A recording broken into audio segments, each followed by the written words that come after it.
All right, got another question. This is from Chapter 10. It's number 23. And the question is about an object that looks a little bit like this picture here, where we have a larger mass, capital M, and a smaller mass, lowercase m, and they are separated by a distance of L, and they are spinning, which they label this distance as x, and therefore this distance here would be L minus x. And so they're spinning around this axis so that the larger mass is a distance x away, and the lesser mass is L minus x away from the rotational axis. And so the moment of inertia, remember, is the summation of the individual masses and their position squared. And so in this case, there'd be just two objects, so I'll sum from 1 to 2. And so this would be the formula. And I would call this the discrete formula, if you will. We're going to just add up the masses. So in this case, the first one, which I'll point to this one, capital M, and it's a distance of x squared away. And the other object, little m, is a distance of L minus x squared away. So there would be the moment of inertia, but the problem goes on to say, what does it say? It says, show that the moment of inertia would be equal to, and so I guess they write it as I equals mu L squared, where this mu is the little m times the big M, and the little m plus big M down at the bottom, or multiplied at the top and added down at the bottom. And they're saying show that, let's see, what does it say here? Passes through its center of mass. Show that the system passes through its center of mass and that the moment of inertia is. Okay, so I guess the first step here is to show that it's a minimum. And I guess to do that, I'll take this equation, and that phrase minimum is kind of a calculus problem that says, okay, how does the moment of inertia change for different locations? And so if we come back to this picture and say, imagine this spinning at different locations, the moment of inertia would change based upon where x is. And of course, like any function, we can find its minimum or its maximum by taking its derivative and set it equal to 0. So in this case, if we take its derivative, the derivative of this term here, I'll just do the m, and so we'll get a 2x. And then here also take the m, and the derivative of this would be a 2, and I would have L minus x. And then the chain rule would give me a negative 1. And so when that equals to 0, we can then solve for x, and this would tell us where x is a minimum or a maximum. And I suppose to be a little more accurate, we should probably take the derivative a second time, because the second time here, let's see, derivative here would be negative 1 together with that other negative 1. Means then that we can get the concavity of it. And so notice this is greater than 0. And so this is telling us that if we had a graph of I versus x, since this concavity is positive, we have a function that kind of looks like this somehow. And so with this positive concavity and then setting it equals to 0, we know that this equation up here will be the spot where we get our minimum. And so this is the key step to finding the minimum. And so like I said, you learned in your calculus class that a derivative is the spot where you'll get your minimums or your maximums. It depends on whether it's concave up or concave down. But this is why this step is kind of important. Although we could see that back here that this would be a parabola, although this is a square too. So we've got a parabola, but this would be a plus and this would be a plus, and so we would have something that would have this shape. If we just looked at the equation alone, we would see that it's concave up. But either way, looking back here at the equation or taking the second derivative, bottom line is then, now that we've set this equal to 0, we could solve this for x, and I'll just take this and move it to the other side, so that'll be a 2m L minus x equals then to 2m x. I guess the 2's cancel off. And then solving this for x, I'll just do an ml here, and minus an mx is equal to mx.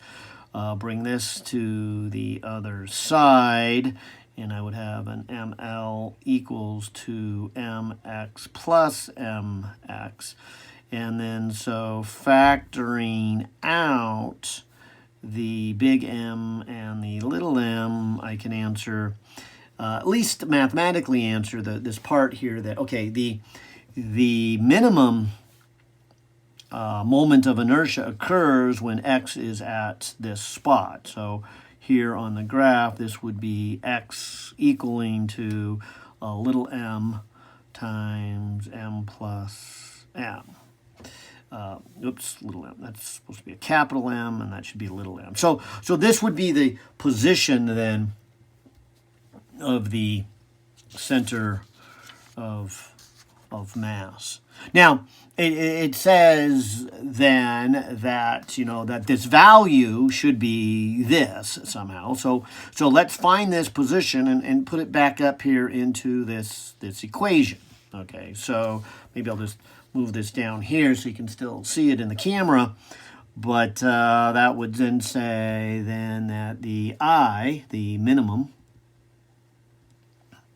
would be equal to this capital M and then times this position squared. Okay, so this position squared would be this little m over big M plus little m.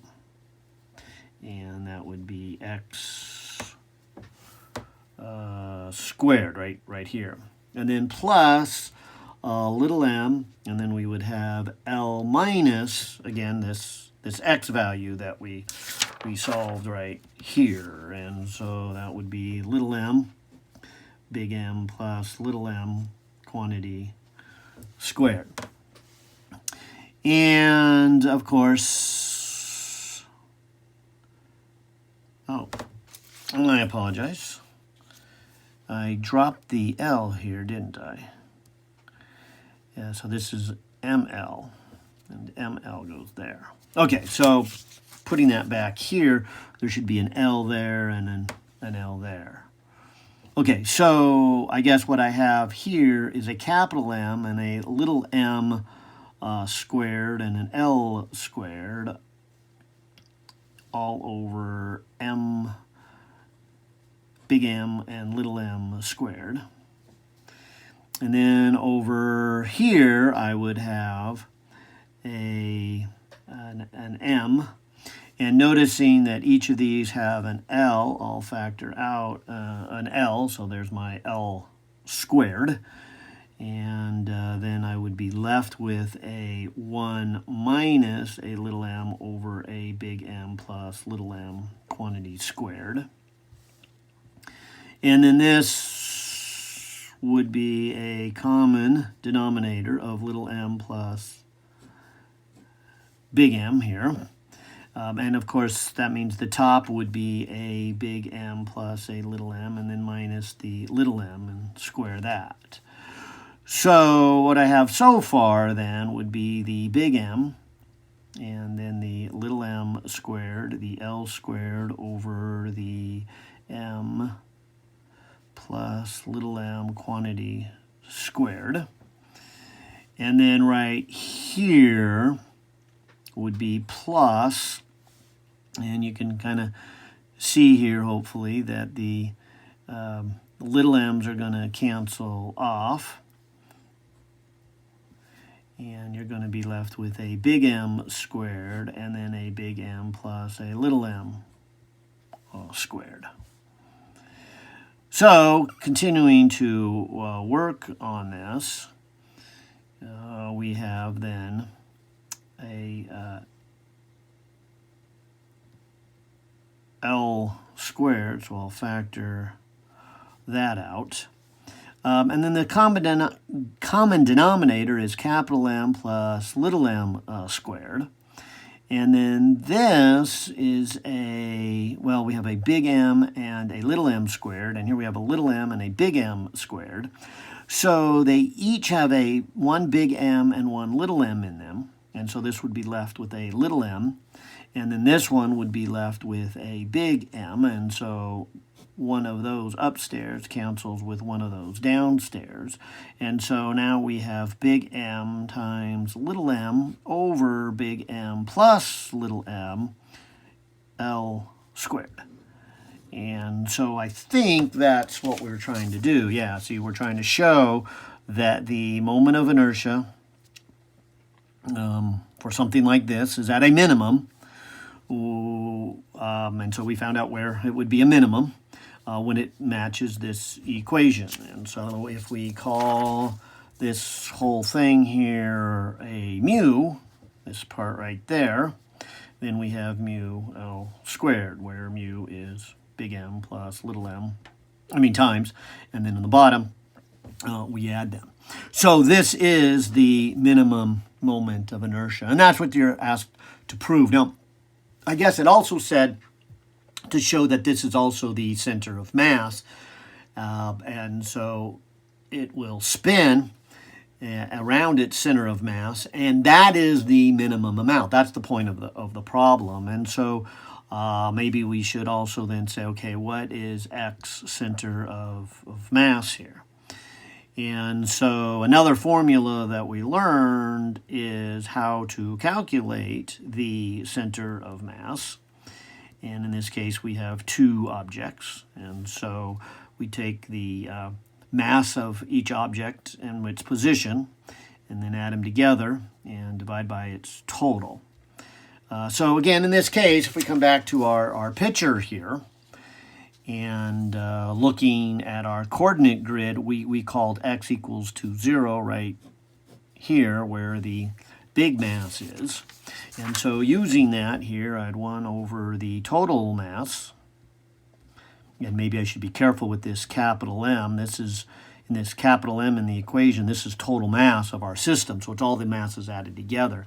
And so in our case, it's the capital M and the little m. Those are our two pieces. And then the two pieces added together would be the capital M at a position of 0 and the little m at a position of L. And so the x of the center of mass then becomes ml over capital M plus little m. And if you remember, come back here to page 1, that is the x we solved when we took the derivative, and that is the x when we found that the moment of inertia was a minimum. And so this is trying to say that x of where it's a minimum and x of the center of mass are the same, and the value of that is this. So this is the smallest amount of moment of inertia. So the point of the problem, of course, is to get you familiar a little bit more with the moment of inertia, but to also point out that when something spins, and it's going to spin around its center of mass. That was the whole idea of the center of mass in this chapter, or I guess that's chapter 9, excuse me. Now this is chapter 9. But that something spinning around its center of mass is also having the lowest amount of inertia that it can have. All right, good.